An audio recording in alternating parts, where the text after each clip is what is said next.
আসসালামু আলাইকুম। আজকে আমি আপনাদের সঙ্গে এক বোনের দোয়া কবুলের গল্প শেয়ার করব, যেটা তিনি ইমেলের মাধ্যমে আমাদের কাছে পাঠিয়েছেন। তিনি লিখেছেন, আসসালামু আলাইকুম প্রিয় বোন, আমি আসাম রাজ্যের একজন ছাত্রী। আমার ডিগ্রির ষষ্ঠ সেমিস্টার সম্পন্ন হয়েছে, তবে প্রথম সেমিস্টারে একটি সাবজেক্টে ও পঞ্চম সেমিস্টারে একটি সাবজেক্টে ব্যাক ছিল। পঞ্চম সেমিস্টারে ব্যাক পরীক্ষায় বসেছিলাম, কিন্তু তেমন ভালো লিখতে পারিনি। মাত্র 3-4টি প্রশ্নের উত্তর দিতে পেরেছিলাম। মনে হচ্ছিল আবারও ফেল করব। মনটা খুব খারাপ হয়ে গেল, কাঁদতে লাগলাম। কোনো উপায় না দেখে পরীক্ষার মাঝখানে প্রায় 10 মিনিট ধরে দরুদে ইব্রাহিম পাঠ করলাম। পরীক্ষা শেষ হবার 1 ঘন্টা আগে আমার পাশের 2জন পরিচিত ছাত্রী তাদের উত্তরপত্র আমার দিকে সরিয়ে দিলেন। তারা আলাদা লুজ শিট ব্যবহার করছিলেন, যাতে স্যার বুঝতে না পারে। আলহামদুলিল্লাহ, ফলাফল প্রকাশের পর দেখলাম খুব ভালো রেজাল্ট এসেছে। সুবহানাল্লাহ, আল্লাহর রহমতে আমার দোয়া কবুল হয়েছে। দ্বিতীয় ঘটনাটি আরও আশ্চর্যজনক। আমার প্রথম সেমিস্টারে একটি ব্যাক ছিল। সেদিন ছিল পবিত্র শবে বরাতের রাত। আমি তাহাজ্জুদ নামাজ পড়ে আল্লাহর কাছে কেঁদে দোয়া করেছিলাম, হে আল্লাহ, আমাকে যেন কোনো পরীক্ষা ছাড়াই এই ব্যাক থেকে পাশ করিয়ে দেন। এরপর পরপর 4-5 দিন তাহাজ্জুদ নামাজ পড়ে সেই একই দোয়া করেছিলাম।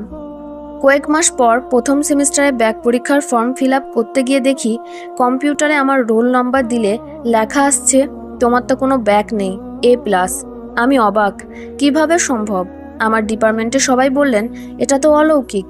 তখনই বুঝেছিলাম আল্লাহর কাছে দোয়া কবুল করানো কত সহজ, যদি আমরা তার দরজায় কান্না করে চাই।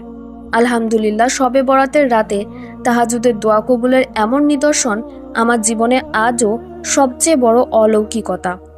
তৃতীয় ঘটনাটি কয়েকদিন আগের। তখন প্রচণ্ড গরম পড়েছিল আর আমাদের বাড়িতে কারেন্ট ছিল না। ঠিক সেই সময় অতিথি আসার কথা ছিল।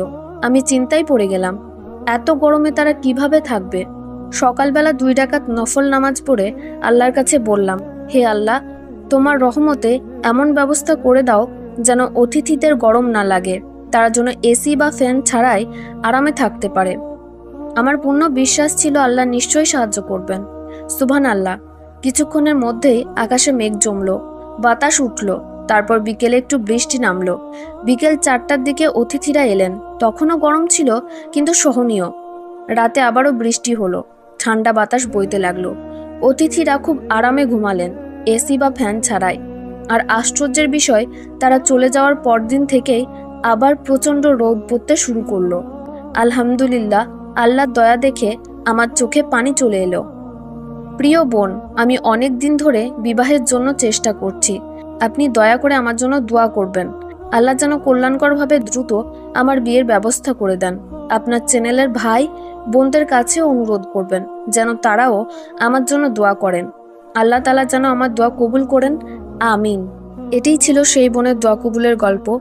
আপনারা যারা ভিডিওটি দেখছেন তারা অবশ্যই ওই বোনটির জন্য দোয়া করবেন।